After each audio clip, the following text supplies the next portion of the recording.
Welcome back, everyone. This is day 3 of the webinar where we are talking about how we can teach news literacy in the classroom, especially in the era of hyper-polarized media.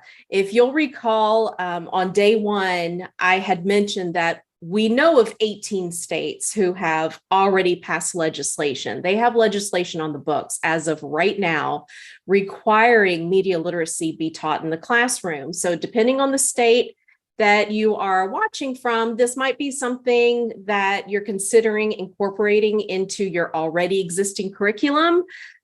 Maybe you don't have an existing curriculum, and if not, we are certainly happy that you are allowing us to be a part of that journey with you.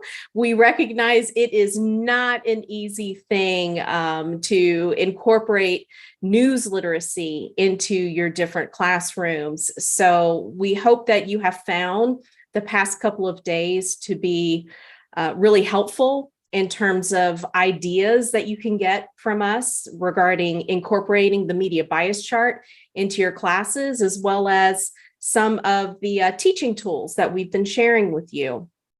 Tonight, I have Beth Heldebrandt again joining me. She is our media research specialist, and my name is Jen Furlong, and I'm the Director of Communications and an Analyst Manager here at Ad Fontes.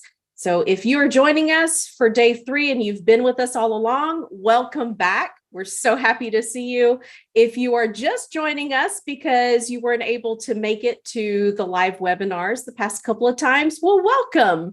Don't worry. If you have not had a chance to catch up on weeks 1 and 2, that's fine. I'm going to do a very quick review of the things that we covered in day 1 and day 2 of the webinar. But like I said, over the last couple of weeks, it's like drinking from a fire hose. So if you did not watch the first 2 recordings, you're going to have to get caught up really quickly. But hey, no worries. That's fine. That's why we're here. I'm just happy to see that you're here. So what are we going to do? Day 1, I gave you a little bit of background about Ad Fontes, our mission, what our goals are, our desire to bring people together, talked a little bit about the media bias chart, showed you some examples on our interactive media bias chart that's available online. And then we've spent the bulk of our time really diving into the content analysis, the methodology that we use, specifically focusing on reliability and the different factors that we consider whenever we are trying to determine the level of reliability we believe a text has. And then we also talked about bias and how do we apply the methodology to determine the level of bias, whether we think it's a left lean, a right lean, or maybe we believe it's in the center, not necessarily because we think it's unbiased or that it's neutral. I mean, it could be that it's balanced. Maybe it has representative views from both sides. And we also talked about the connection between, or the correlation between bias and reliability. So before we get into the specifics of today, let me do a quick overview of exactly what is in store for you this evening. I do want to remember to tell you how to request your certificates, because yes, this is eligible for CEU. So if you're in a state that would accept this, we want to be able to provide you with the documentation you need in order to get those credits. We are going to go over the different factors that go into reliability and bias just one more time. Again, a quick overview of those. And then the most exciting part of this evening is we're going to do some practical application. I have 3 examples, 3 different articles that we're going to bring up. And I'm going to give you some time to read through the articles. And I want you to determine where would you put it on the chart if you were one of our analysts. And then we're going to use that as, a means to just practice and see how you fare in compared to our analysts who read the same articles. We're going to get into a couple of more resources that you can use, some advice that we have learned, along the way, and then we'll end it with a Q&A, just like all of the other times. So if you have questions, make sure that you put them in the Q&A. We'll get to those at the end. And so let's go ahead and get started. We have a lot of stuff that we want to get to this evening before the webinar ends. I want to leave plenty of time for that practical application. So if you want to receive a certificate for CEU so that you can turn it in to your school system, make sure you send an email to education@adfontesmedia.com. We're not going to automatically send out certificates to everyone who has registered, because some of you might live in a state where this would not necessarily translate into CEU. So make sure you send that email to education@adfontesmedia.com. In the subject line, just say webinar certificate, and then we will have someone respond back to you with that certificate in the email. So easy. Now let's get into the summary. Before we get to the practical application, I want to make sure that everybody is caught up and we're just kind of dusting off the cobwebs from the last couple of weeks on what it is that we talked about regarding the different factors that we look at as analysts in order to figure out where we want to put it on the media bias chart. So there are some other factors, additional factors that I either didn't go into great detail over the past couple of days, or we just didn't have time to go over those. So I also want to have a little bit of time this evening to discuss in greater detail what those additional factors are. So regarding the reliability factors, remember I talked about that scale from a scale of 1 to 5, and there are 3 different sub-factors that we looked at on this 1 to 5 numerical scale. So this is the beginning of how we rate the article. These are the main factors, again, what we look at in terms of reliability. We're going to look at the ones that also affect bias one last time. But the first factor, if you'll recall, what we talked about was called expression. And in this factor, remember, you're not necessarily looking for truth or veracity, the likelihood that it's true. Really, what you're doing for expression is you're looking at how the article or the writer of the article wants you to think about its content.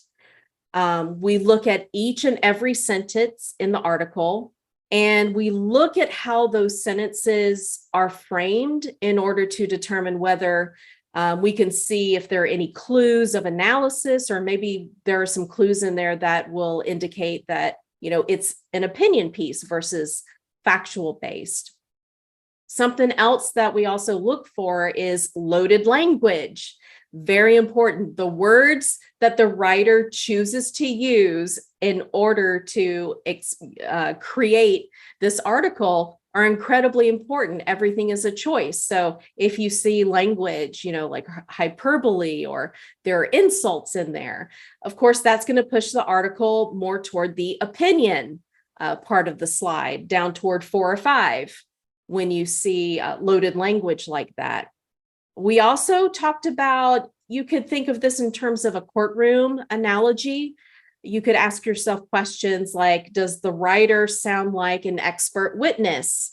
And they're just simply reporting what happened. And we talked about who, what, where, and when, just those basic facts that an expert eyewitness would testify to. Or do you think the writer sounds like a judge? So they're taking in all of the evidence, they're taking in all of the information, and then they have to arrive at a conclusion. They have to make a decision. So, that's going to be more like analysis, because they have to look at all of the data. And then, or does it sound like a lawyer? Does it sound like the writer is advocating for a certain position? Are they making an argument for or against the idea or the topic that they're discussing? Are they trying to convince you to agree with them, or are they trying to convince you to action in some way to support whatever cause it is that they're writing about? If they're trying to convince you that something is true or false, or they're arguing that something is right or wrong, then of course that's going to go down more toward the opinion area of expression. And you can see some of the examples here when we talk about facts versus analysis versus opinion. A fact is anything that's indisputable, right? So if you look at number one, the highway was closed yesterday, you're going to be hard pressed to find anybody who's not going to be able to research that and find out, well, yeah, the highway was in fact closed yesterday. There's not going to be a whole lot of argument there to be able to say, no, it wasn't. And then in number two, the $5 million highway project comes at a time of increased traffic following an influx of new residents. So we can see here's some information, some factual information, but now we're bringing in a little bit of the analysis, like what is the cause of this, or what is the result of this? And then three is the actual analysis. The county began the project after an increase in state highway funding due to federal incentives. So this is making the connections. That's what the analysis part of it is. And then in 4 and 5, we get closer and closer to opinion. So number 4, this is the third consecutive highway project that will come in over budget. That's the analysis part, and it has to stop.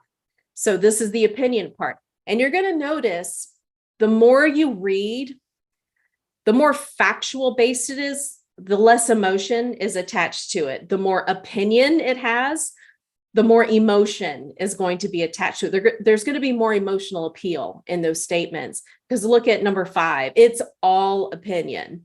I'm sick and tired of road construction. We all probably agree with that statement, and we would probably say something like, that is so true, because we feel the same way. We feel the same frustration.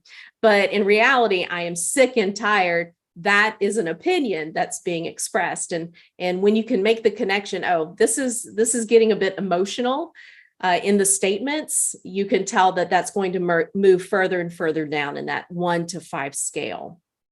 So that was the first factor that we looked at on day 1 for reliability.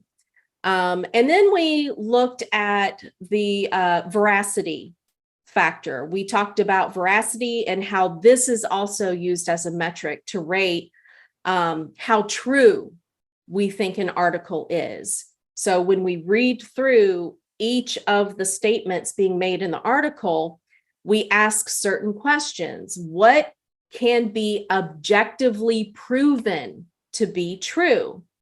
And so if it can be objectively proven, just like in the examples I just showed you in the last slide, and it's widely accepted, then that's going to be further up on that 1 to 5 scale. The probability of it being true is going to be really high because it can be objectively proven. Again, that's going to be the who, what, where, and when of a story. Sometimes the claims they're still easy to prove and they're still widely accepted. You don't have to do a lot of questioning, but you might not be sure of the veracity of the statement. So if you have reason to question the claim, there's just something that is causing a flag to go up, you're just not sure of the veracity, you have to be able to do your best to determine the probability or the likelihood of it being true. And of course, we arrive at that decision by doing the lateral reading and what are all of the other sources saying about this topic. So as analysts, we do a lot of lateral reading, even while we're reading the articles. We'll click on the links that are provided in the article. Sometimes we will Google a question or we'll Google the topic so that we can understand the breadth of the information that exists out there. We want to be able to see how much of the information out there agree with the claims, and then how much of that information disagrees with the claims. And again, we just have to go with what's the probability of it being true versus the probability of it being false. And then when we look at these other sources, of course, we have to consider their credibility. We consider their reputation, and then their reputation does factor into our decision on the probability, the likelihood that this is true. I showed you the bottom part of the media bias chart on day 1 and day 2, where we looked at the most hyperpartisan media that exists. And you notice that a lot of those different sources, they may have questionable reputation. They might have questionable credibility. So yeah, that's going to factor into the reliability, the veracity of it. So we really have to do our best to just determine, based on the information we have at the time, based on the information that we can find, and then just decide the likelihood of that claim being true. Is it reasonable to assume that the likelihood is really high? Is it reasonable to assume that, yeah, there is some likelihood? It may not be high, but it's pretty reasonable to assume that the likelihood is there. Or is it debatable? Is it something that it's still subject to debate? There's still a question there. We don't know if it's true. We really don't know if it's false. Then that would be at the middle, a number 3. And then on down the line, is it more reasonable to believe that the likelihood is mostly false? Or is it reasonable to believe that this is entirely false? What's the likelihood of that? So these are the questions that we look into when we're discussing the veracity of that article.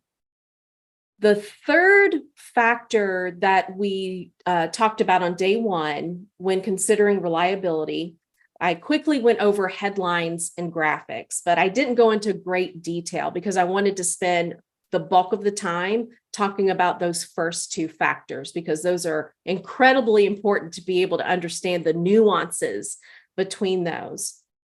So when you consider the headline, and this is something I want you to do when we get to the examples this evening, look at the headline, look at the graphics that exist on the page, and you want to be able to take in all of that information to analyze the overall reliability. How do you think the headline and the graphics will figure into the overall reliability score?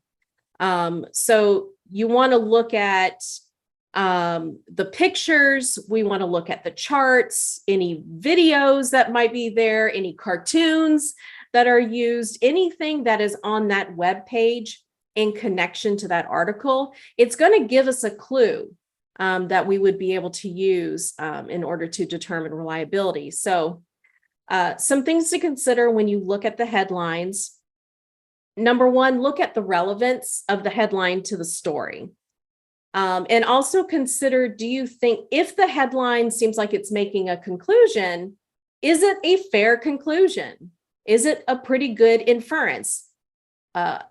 Is the information in the story, does the information support the conclusion or the inference that's being made in the headline? These are the types of questions that you have to ask yourself. Now, it is possible you will have an article that it's completely expressed as fact. The likelihood, the veracity is very high.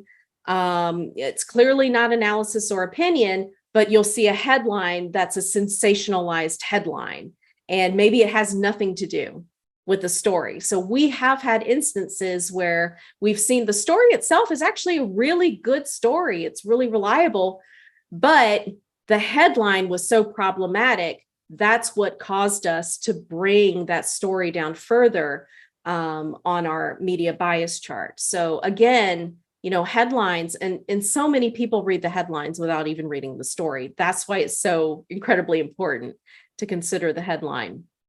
So combine these together, the headline with all of the graphics that you see on the page, and that will help you form an overall rating for this particular factor. So those are the three sub-factors, the major sub-factors that we look at.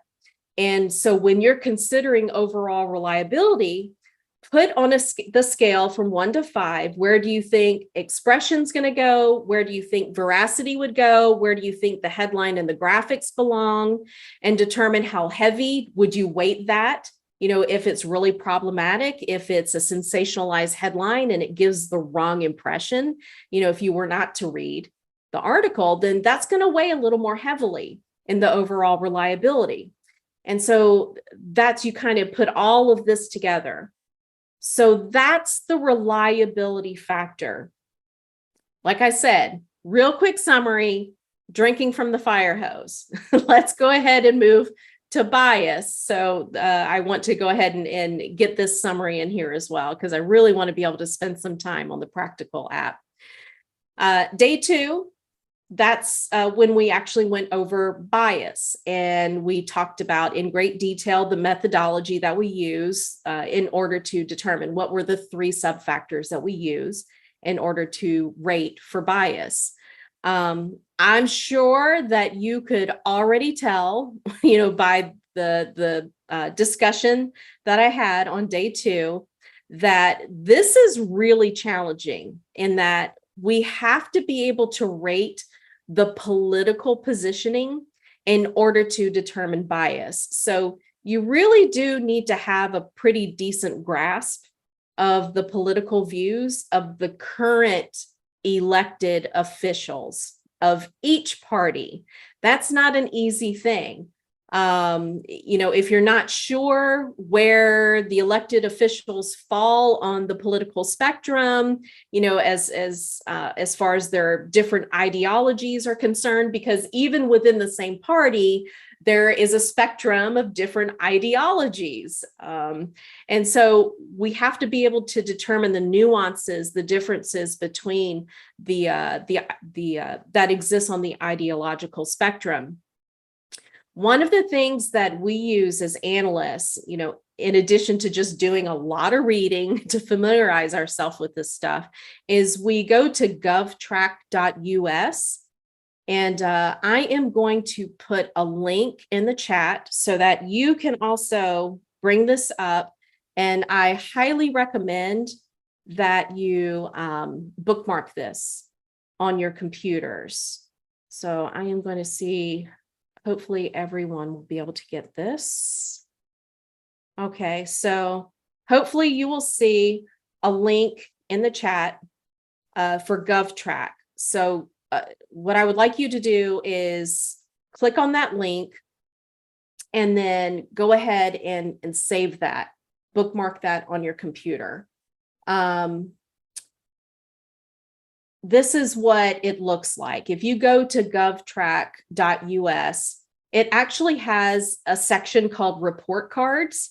And so you would be able to see all of the bills that every single member of Congress, every single senator, everything about our government is going to be housed on this page. So bills that they've co-sponsored, bills that they have introduced, different committees that they serve on, their positions on those committees, if they have been co-sponsors. Now this right here, ideology score, this has been so incredibly helpful for us as analysts. So you can see out of all of the representatives, who is most politically to the right, all the way down to who is most politically to the left. And what they do is they're able to score these different members of Congress according to their legislative behavior. So they take into consideration whether they have, what kind of bills they've sponsored or co-sponsored, resolutions, the different things that they have been looking at with other members of Congress. So this is looked at on a left to right spectrum. So if we were to expand this, this is going to give you an indication of all of our representatives from the most politically all the way to the right, Representative Norman from South Carolina. And as we keep going down, we'll see You can see Republican, Republican, Republican, because these are all who are the conservatives on the right side of the aisle. As we get closer to right of center, the interesting thing is you'll be able to see it starts mixing up just a little bit. For example, this is right of center or the center and left of center. It shows here that Representative Golden from Maine is actually a little more to the right in terms of their co-sponsorships or how they have voted on different legislative pieces. Representative Golden actually is a little further to the right than Representative Granger from Texas, who is a Republican. So this is really interesting. This is a fantastic conversation to have with your students, and on, just because there is a letter behind someone's name, that doesn't necessarily mean we can always anticipate how they're going to vote on certain legislation. And so we get into the center aspect. And again, there are some Republicans based on their legislative practices that are considered to be more left-leaning than some of their Democratic counterparts. For example, Representative Conway from California is considered to be a little more to the left than Representative Phillips here from Minnesota. So this is a fantastic source. Bookmark this page. You can not only look at all of the different representatives, but it also has the political ideology score available for the senators as well. So I just wanted to show you that website because if you are not familiar with the ideological spectrum and where our elected officials fall on that ideological spectrum, it can be a little difficult to determine the bias on a left to right scale. It is important to emphasize to your students that political positions do change over time. So when you're looking at our chart, remember that it's reflecting the current political positions of elected officials. It's also important to have your students remember that the scale that we use, the bias scale, it's based on the United States. So we're looking culturally at the US on our political spectrum, which could be much different, from other countries' political spectrum. It's based on our culture.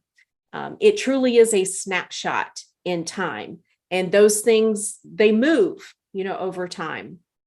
So that's another conversation that I highly recommend that you have with your students.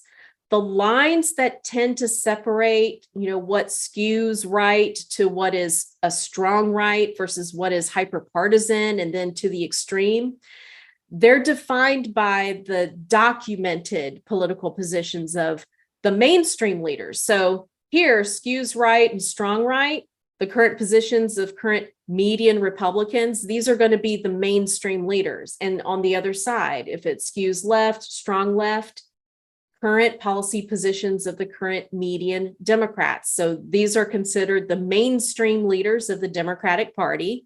And these would be the mainstream leaders of the Republican Party, versus if you were to look at who are the most extreme examples, the most extreme elected officials of each party. You can review their platforms again on that ideological scale that I just showed you. And you can also look at their public statements that they have made regarding different issues, different pieces of legislation that's coming forward, and use those as your guide in order to determine the political bias that you think is evident in the text. We also went into detail regarding how to analyze language in two specific areas right here. So we're paying close attention to how the language is used in the text, not only for reliability, but it has a huge impact on the type of bias that we think exists in the text. So we're looking specifically for language that will give us an idea of how are they characterizing their opponent, and then what is the political terminology that they're using. So if you see that you're reading a text and there are a lot of adjectives being used, just because there's an adjective, it does not necessarily mean that there's a bias, because there could be some pretty benign adjectives being used. But if they are showing, if they're using adjectives that are tantamount to personal attacks, for example, if they use logical fallacies like ad hominem, that's a pretty good clue that there's bias in there, or maybe they're mocking their opposition's physical characteristics. That's going to be more in the hyper-partisan to the extreme side of the bias guide. So it can be incredibly challenging to place bias on the scale, because you do have to use your best judgment. But we know as analysts, and every single one of us will readily admit, that sometimes our own bias does get in the way. So if you find yourself reading a particular text and you're agreeing with the adjectives that are being used, no matter how extreme those adjectives are that are being used to describe the opposition, that's going to be a pretty good indication. If you feel that emotional connection to the language, then that's a moment to kind of hit the brakes and say, okay, wait a minute, my own bias might be getting in the way of me being able to look at this text as objectively as possible. And of course, this is another reason why this is a fantastic tool to use in the classroom, because when you put your students in groups where they can actually discuss, based on the methodology that's used, where they would position this on the bias scale, it really helps bring our attention hyper-focused onto our own blind spots. We're not able really to tell where our blind spots are unless we have somebody who we can learn from a different perspective and have an appreciation for that different perspective.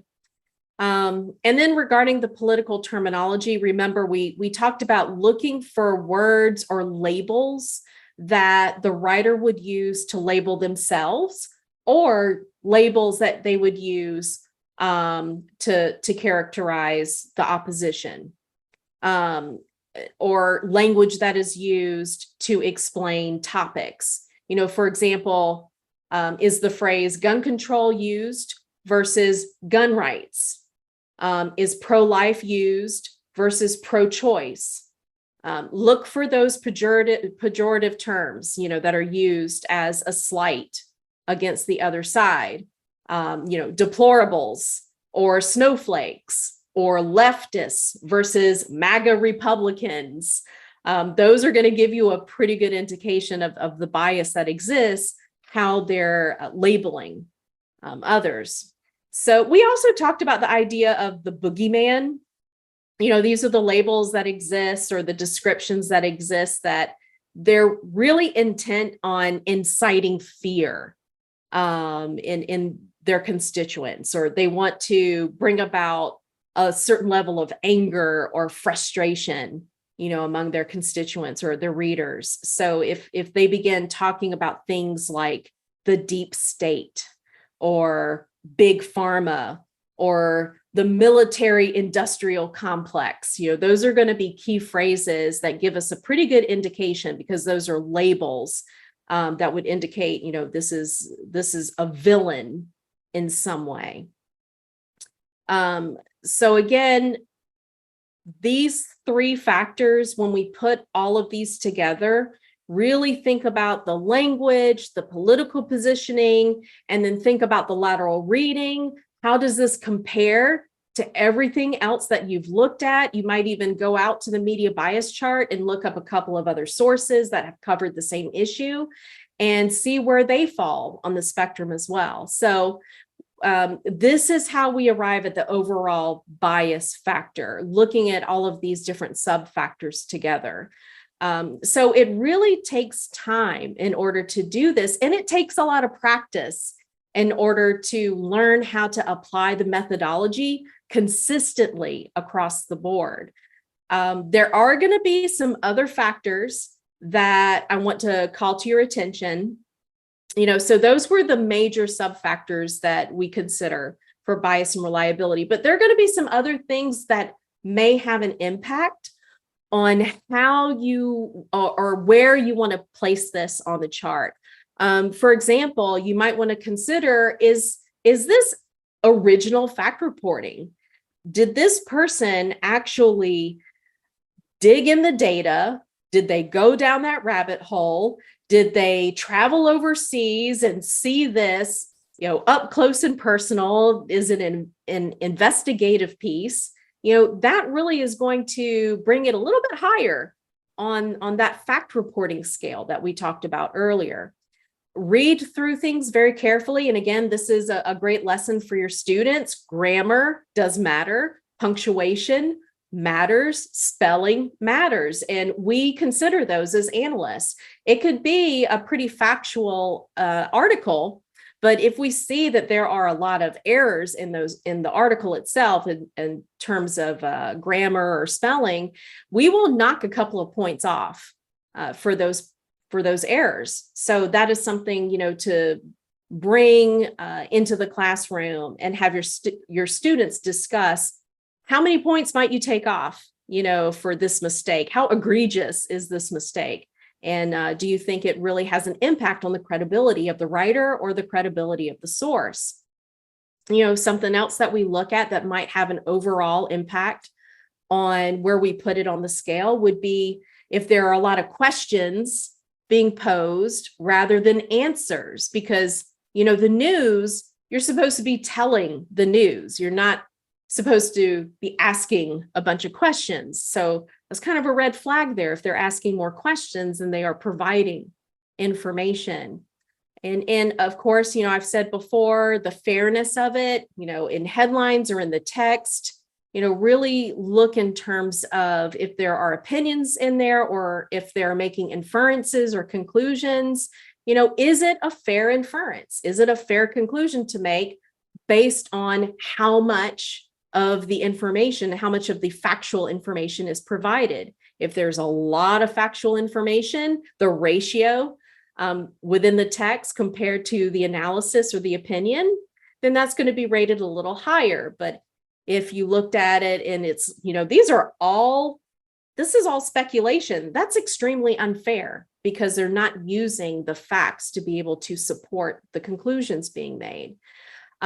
So really consider all of these different pieces in addition to the factors that I talked about earlier. And of course, always have that conversation with your students regarding the sources, the credibility of those sources. Follow the trail that exists within that article, and have that also help you determine the reliability and the bias of that. So this is a rubric that we use as analysts to help us look at those additional factors, the other factors that we want to look at, that we want to consider, that might have an overall impact on the reliability or the bias.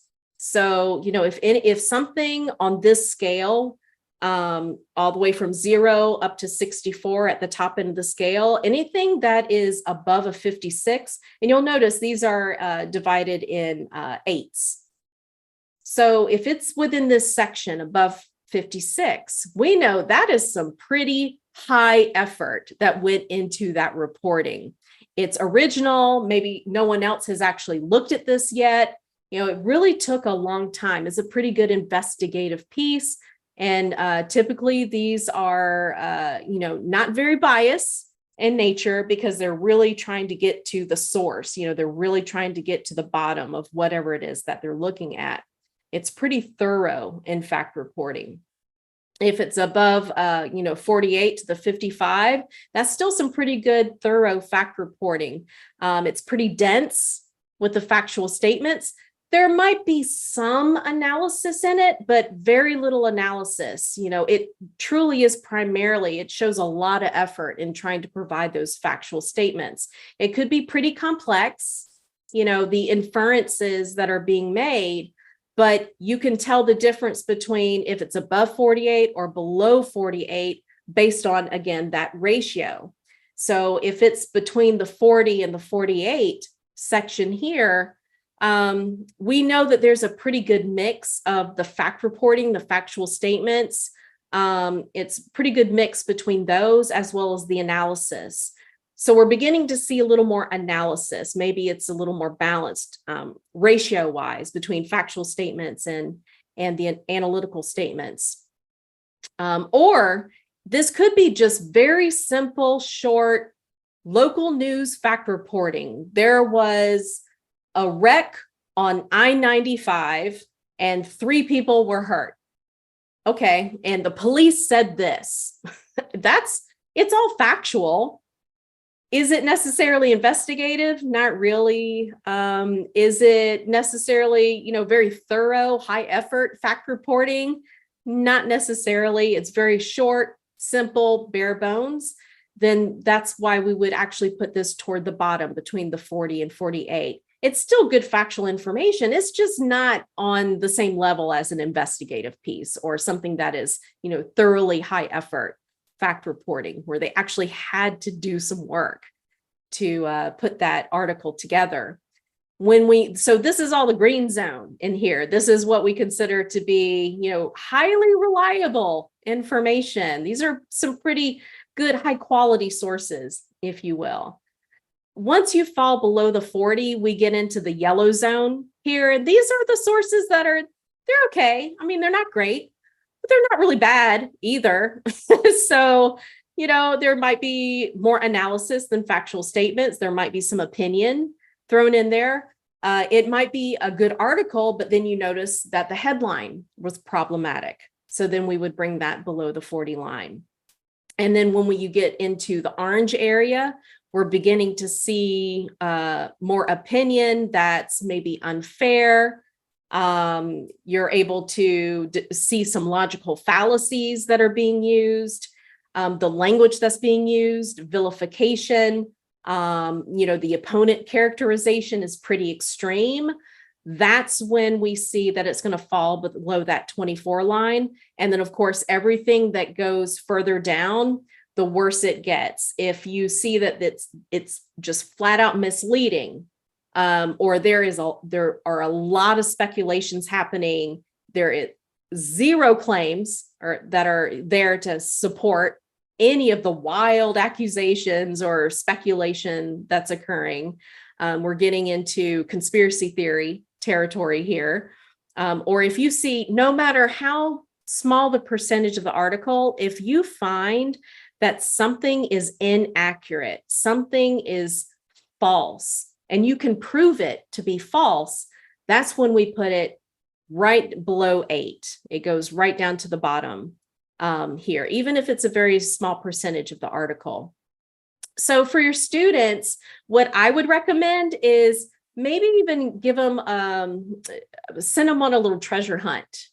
Try to teach them a couple of logical fallacies and then have them just find articles where they could point to, this is a logical fallacy. And so that's why this article would fall below 24.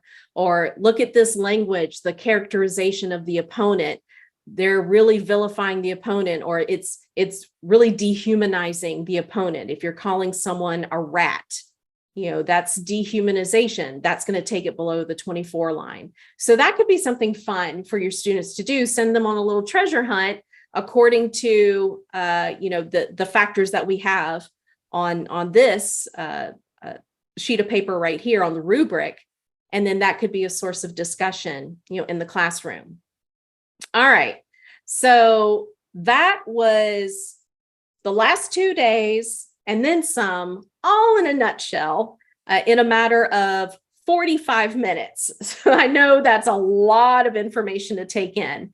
However, I want us to now take a little bit of time to do some practical application. Now that you have gotten a refresher on reliability and bias, and we had an opportunity to look at some additional factors that we would consider, let's review some of the sources. So I'm going to put into the chat, I am going to put your first article. And this one is going to be from Slate.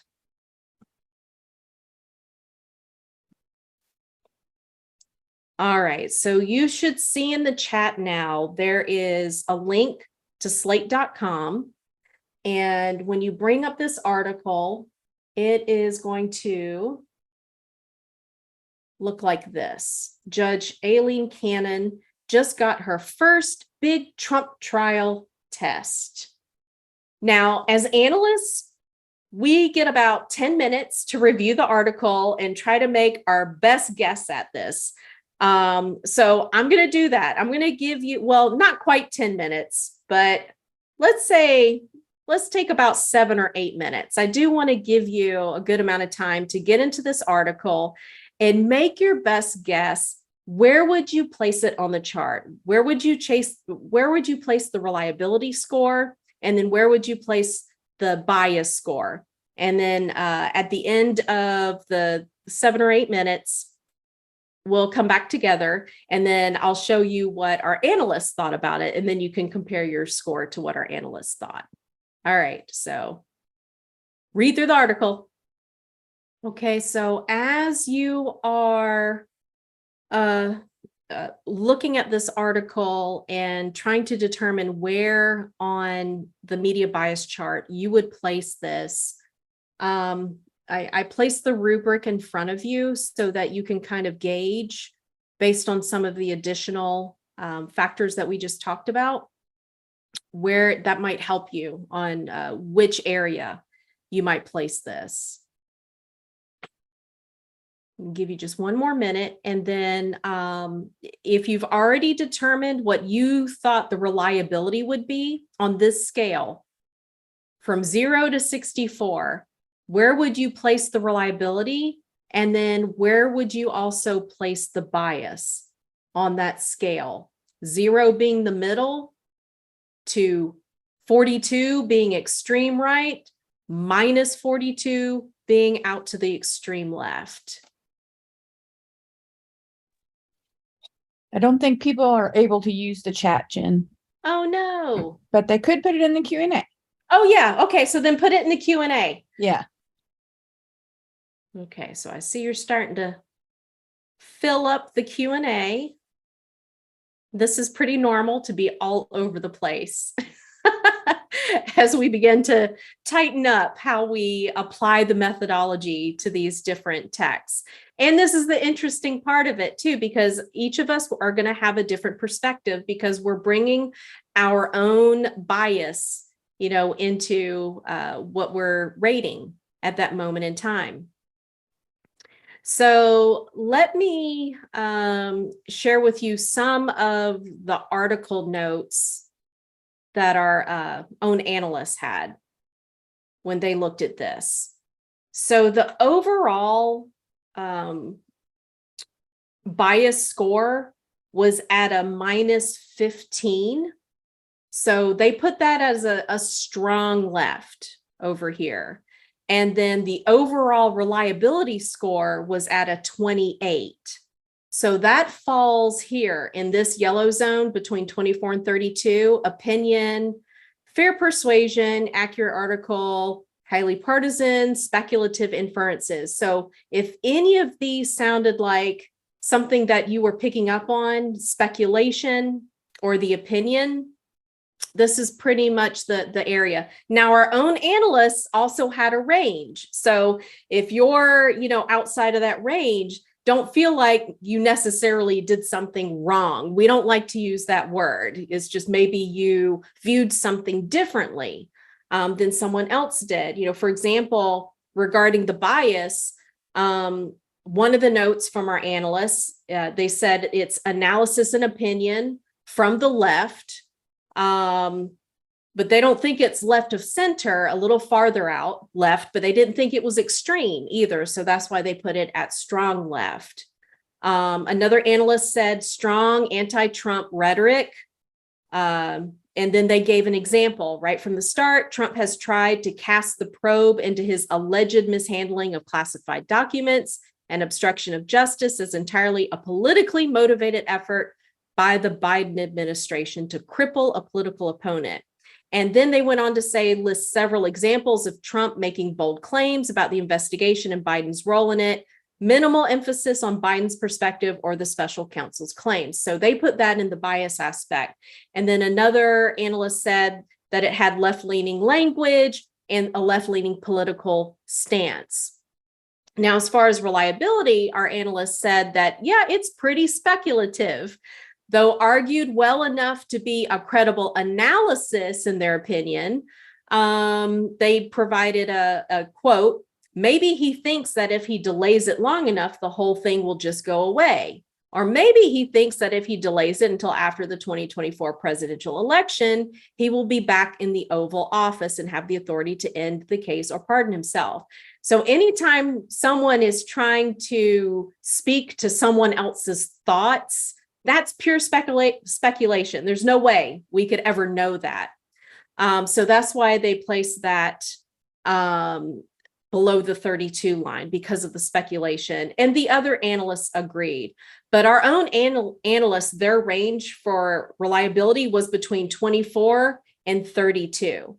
So they're within this section, but it looks like our left-lean analyst was at the top of this section. Our center analyst was comfortably in the middle. We could probably predict that. And then our right-lean analyst was the one who placed it right at 24. So right here on the line within the bottom of this, but they're all within this section. So they all saw it pretty similarly, but with slight differences. So if you had it within this range, you were pretty close to what our analysts thought as well. And then with strong left, our analysts ranged from -15 to -17. So right here in the strong left. So let's try another one. This one I want to call to your attention is from 1945. And I will put the link in the chat again. All right, so now you should see the link in the chat. So click on that link. It'll take you to 1945.com. And again, I'm going to give you about 6 minutes on this one because we are going to start running short on time. So let's take 6 minutes and then we'll look at your scores, and I'll bring that rubric back up again. Donald Trump thinks he can't get a fair trial. So this is the one we're looking at. And no, you didn't have quite as much time on this one as you did on the last one, but if you've been able to at least do some pretty good skimming of this article and you can make your best guess, if you want to put that in the Q&A, let us know where you thought this falls on reliability as well as bias. And then I'll share with you what our analysts thought. You can see we have a lot of differences in opinion on this one. That's what makes it fun. All right, I will share with you our analysts. Our left-lean analysts, as far as bias, actually rated this at an 11. So they felt that, yeah, this was skews right. It wasn't anything that was hyper-partisan or, most extreme. And depending on mainstream, remember, we're looking at mainstream political or elected officials, where would they fall on this? So he put this at an 11. Our center put it at a 10, so really close. And then our right lean put it at a 2.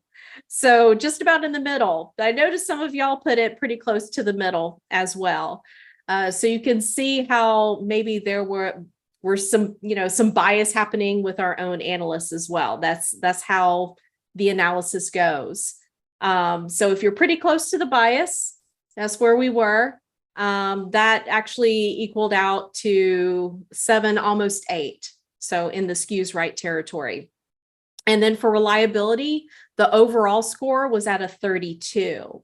So see if that's close to where you were. Our left lean put it at a 34 for minor sloppiness with facts and clarity. He said it's not clear that this was intended to mean August 2023. Quote, Trump pleaded not guilty to the 37-count indictment last month. The Justice Department wants the trial to take place in January before the start of the primary season.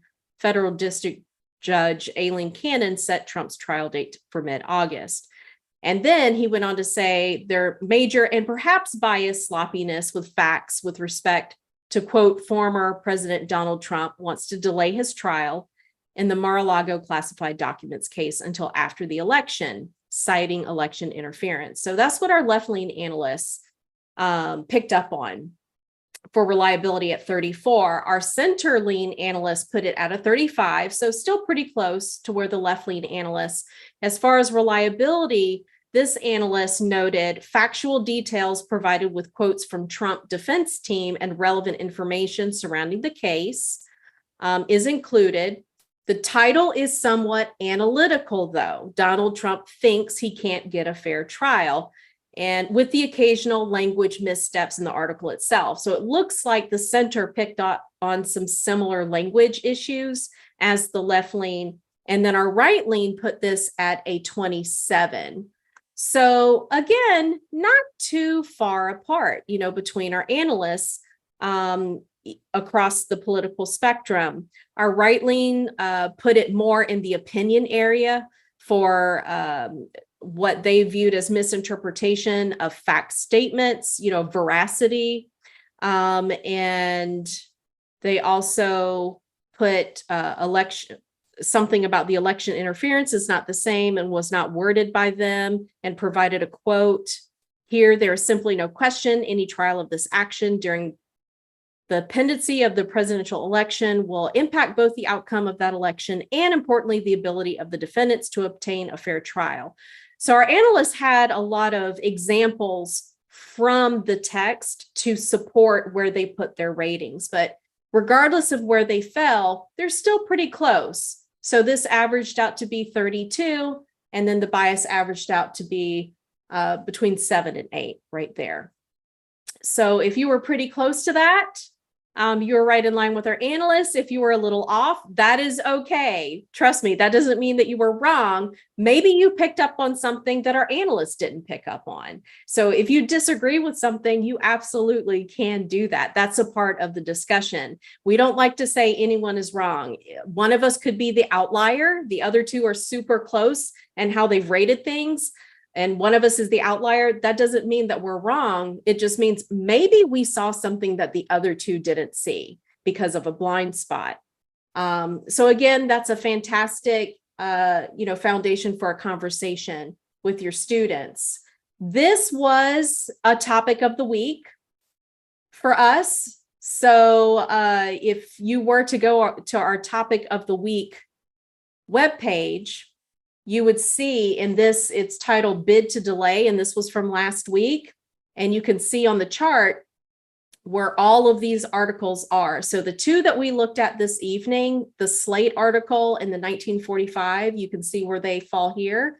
And then we also looked at CNN, NPR, Voice of America, and CBS News. So that could be something that you could bring up to your students, and this could be a way that you could incorporate teaching this tool to your class.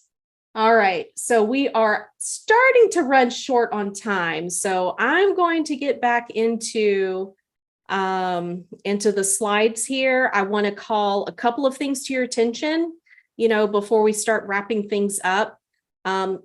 when you want to incorporate teaching with the interactive media bias chart, if you have access to our media literacy tools because you're a subscriber, remember I showed you can download different PDFs, and you can also have access to different videos that actually teach our methodology.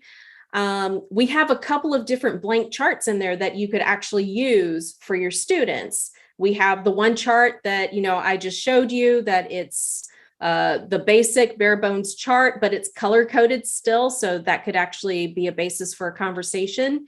If you really want them to think about the nuances of the text that they're looking at, this blank chart has the different factors that we consider. So this one, you could actually have them plot the factors on the scale from 1 to 5, and then that be the basis for where they plot it on the chart. So this is what I would recommend, if you wanted to be able to do something like this in your classroom.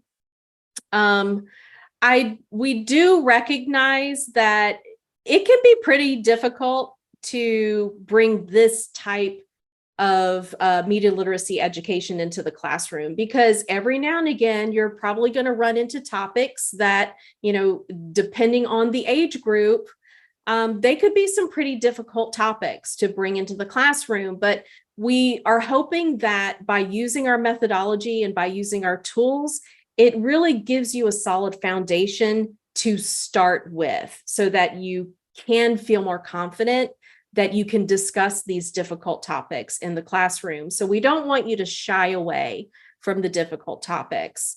We want you to feel more confident in discussing these topics with your students. So keep reinforcing that this is really important for your students to be able to discuss difficult topics, because it does promote critical thinking. The more difficult topics, the more critical thinking skills are required, so that you can understand the nuances, that the factors that we were talking about earlier. It's also, it's just all around us. The more difficult topics, those headlines just dominate the news cycle. So learning to address these topics in a way that, is open to discussion, in a manner that, they can view this as, look, this is an opportunity to really connect these lessons to the real world, like what is actually happening around us. It really does help the students to build resilience as well. Sometimes we're going to face uncomfortable conversations about uncomfortable topics. So, if you come across challenging information, there are going to be different viewpoints, challenging viewpoints, but as they build that resilience, they're going to learn how to navigate these controversial topics. They're going to learn how to navigate the challenging information more thoughtfully. And that's really, at the end of the day, what we're really hoping for our students to be more thoughtful in this process. As they practice this more and more, and they become more confident in applying the methodology, it really does empower them to not be afraid to engage in different perspectives. So this is an incredibly powerful tool. Our own analysts, especially the more we get into this and the longer that we have done this, the more confident and the more comfortable we have become in having these conversations. So, and it's also an opportunity for you as the teacher to be able to model what a respectful and constructive dialogue sounds like. So if they see you discussing, really challenging topic with empathy and understanding, and you have this solid foundation where you're not advocating for a position, but you're actually using the methodology to ground the analysis itself, they're going to be more likely to follow suit as well. And this really helps to promote that positive learning environment, that we're hoping to achieve in the classroom. It really provides the environment for open discourse. So, and then this also can lead back to the discussion of the most difficult topics.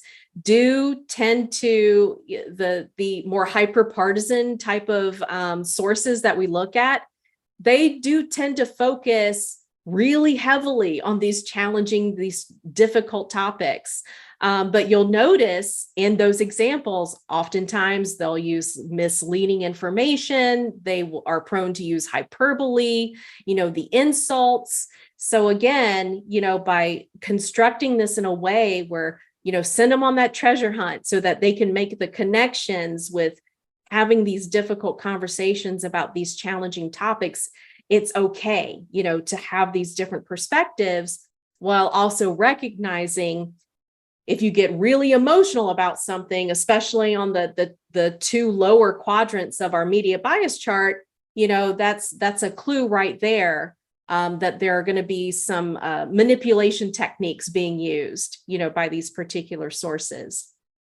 So if you have really enjoyed this webinar and you want to be able to incorporate a lot of the tools that we talked about over the past 3 sessions, I'm going to send you a follow-up email, of course, just like the last 2 sessions, and I'm going to have a whole bunch of links in there in addition to the recording for tonight's webinar.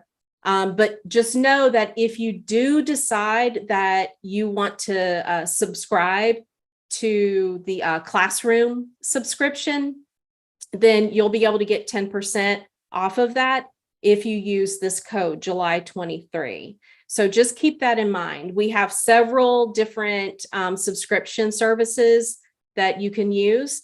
And if you decide you don't want to subscribe to any of the services, that's perfectly fine as well. We just want you to be able to incorporate this into your classroom. So if you want to use the free version of the media bias chart and you want to incorporate the topic of the week, you absolutely could do that. If you want to incorporate the tools that we have, like the blank charts and the PDFs, and you want to be able to access the interactive media bias chart that has all of the sources on it, and you want to be able to research without having any limitations, then you might want to check out some of the subscription services. They're very affordable. If you do the free version, if you hold on to the free version and use that, you're limited to 5 searches a day. If you use the classroom subscription, you can have up to 75 searches a day, in addition to using all of the tools that we provided here. So if this is something, if you're in a position within your school system that you're like, I really would like to have this in my department, or I really would like this to, for you to come to the school, or maybe even at the district level. I don't know if you're talking to your Board of Education, at the district level. We do offer workshops. We do offer presentations. So if that is something that you think would benefit your department or your school, go ahead and send an email to info@adfontesmedia.com.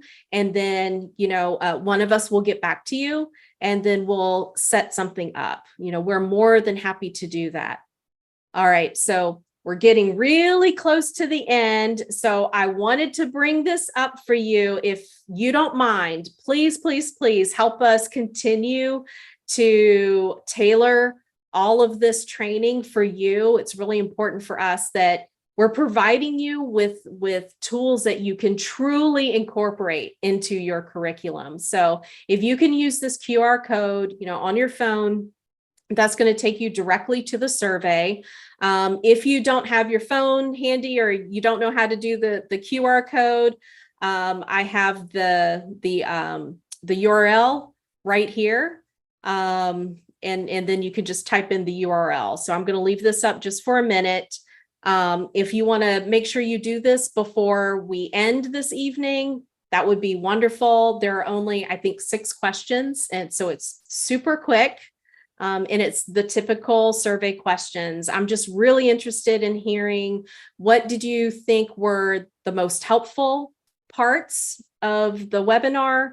Maybe you have some ideas or suggestions on things that we might incorporate to the next webinar. I'd really love to hear from you. What subject do you teach? And if you already use the media bias chart, let us know how you use it. How do you incorporate it into your classroom? And let us know the subject you teach and how you incorporate the media bias chart, for your students within your subject area. We really want to be able to create a service that you'll find useful, in the classroom. Ultimately, that's what the goal is here. Okay, so that was a whole lot of information. Like I said, drinking from the fire hose, but hey, I love this stuff. I hope that you found it useful. If there are any questions in the 4 minutes that we have remaining, if you want to stay late, we will, but we definitely want to respect your time because it is, at least where I am, it's going on into the evening. So I'm going to ask Beth if she doesn't mind looking at the Q&A, and if there are any questions that have popped up, would you mind just going over those for us? Yeah, we have 3 questions in the queue so far. Mm-hmm. The first 2 related to teaching this information to their students. The first one is, thinking of high school, for students that don't have any of these skills, the entire chart would be too much new at once. Where should we start? Do you want to try to tackle that? I can give some suggestions. Yeah. I've used the chart in my journalism classes at the university level. And before we actually did the individual ratings ourselves, I just let them play around with the chart a little bit and letting them choose some sources that they wanted to look at. So like the very first assignment that I gave them when I gave them the chart is to choose one source from the left side of the chart, one from the right, and one from the center, and watch or read, depending on if it's TV or a podcast or a website. Monitor those 3 sources that you choose over a certain number of days. I usually gave them a week. And then I would have them write up a little something about what did they notice. This mostly is looking just at the bias and not the reliability, but how did you see each of these sources reporting on the news of the day? And they usually caught on pretty quickly. Well, there was this one big news story, and this source on the left said this, and this source on the right said this, and the source in the center said this, and they were noticing some of those changes. So that kind of opened up the conversation about bias. And then you could do something similar for the reliability. And after you have a few of those discussions, then you can actually, turn them loose on rating specific areas of the chart if you want. I think that's a great suggestion. I've done something similar in the classes that I've taught as well. The students really do enjoy using that chart and just finding the sources that they're familiar with. Right. And, seeing where they fall, but, to also have them look up sources that they're not so familiar with. So send them on that little treasure hunt. And that really does kind of open the door for that. All right. What other questions do we have? Says, how do you teach students what the right or left stand for and how they are defined? Or do the students bring in the bias of their parents or other known adults? Yes. I mean, I think, of course, students, I like any of us, they're going to be influenced by their environment, right? They're going to be influenced by what they're hearing and what they're listening to and what they're paying attention to. So that's why it's really important to not be afraid to have these types of conversations in the classroom, while you're modeling fairness, right? While you're modeling, okay, we're going to look at this chart and we're going to look at what is ad hominem and then describe what ad hominem is, and then come up with an example from the left and then an example from the right. As far as the politics go and, the bias of the politics, I think that's where the ideology webpage comes in, and just introducing them in a very simplified way. Maybe start with a particular topic itself and what is the platform on the conservative side in looking at this topic versus what is the platform on the left. Pew Research is a fantastic resource, for things like that. If you want to explore the differences and opinions on the left versus the right. Gallup organization also does a lot. It has a lot of fantastic surveys and studies that they've done that you could pull into the classroom to kind of gauge how do people on the different sides, view different political points. Beth, did you have anything you wanted to add to that? No, that was pretty much what I was thinking, is referring to some other sources to inform yourself. Mm-hmm. Yeah. Our next question sort of refers to your slide a couple back on discussing difficult topics. Mm-hmm. They saw fair versus neutral. Can you review the distinction? Yeah, fair versus neutral. This is going to go back to, I think it was day one, when I had mentioned just because something is biased does not necessarily mean it's unreliable, right? So we can have a fair bias of something. When you look at the sources that are above that, 42, above 48 line, in the green zone, if you will. So yeah, you can have a perspective. And as a matter of fact, that's how democracy thrives, right? We have different people from different perspectives coming together and talking about legislation and different actions and what we believe is best for our society. So to have bias is okay. That's different from being neutral, right? Like you're in the neutral zone and you're not going to pick a side. We talked about there is the possibility for having a center bias as well. So that's what that is, fair versus neutral, just recognizing that some bias is okay. Neutral is not necessarily the best position to come from. And the last question is related to the certification. Is there a PD credit for this? If so, how do we do that? Yeah, if you want to, I'm going to bring up this last slide here. If you look at the bottom, send an email to education@adfontesmedia.com and just confirming that, you attended the webinar, and then we're going to send you a certificate of attendance that you can submit. It's going to be, 4.5 hours. That's how long the webinar was for all 3 days, 4.5 hours total. And so we'll send you that certificate so you can submit it for CEUs. Great. That's it. Awesome. All right. Well, everyone, once again, please make sure you fill out that survey for me. And thank you so much for attending the webinar. Again, I hope you found it helpful. Please stay in touch. Let us know how you're incorporating the chart into your classrooms. We absolutely love hearing from our educators. So don't be strangers. Get in contact with us and let's continue this conversation. If you have questions that come up, don't be afraid to ask those questions, because that's what we're here for. We really want to be of service to you. Thank you for all that you do for your students and for your communities. You do not have easy jobs by any stretch of the imagination. Just know that you are appreciated. We absolutely thank you for that. All right. Well, if you don't have any other questions, that's going to be it for this evening. Wait for the email. You'll get a copy of the recording along with a bunch of links to everything that I've talked about over the past 3 sessions. All right, everybody have a wonderful rest of your day. Y'all take care.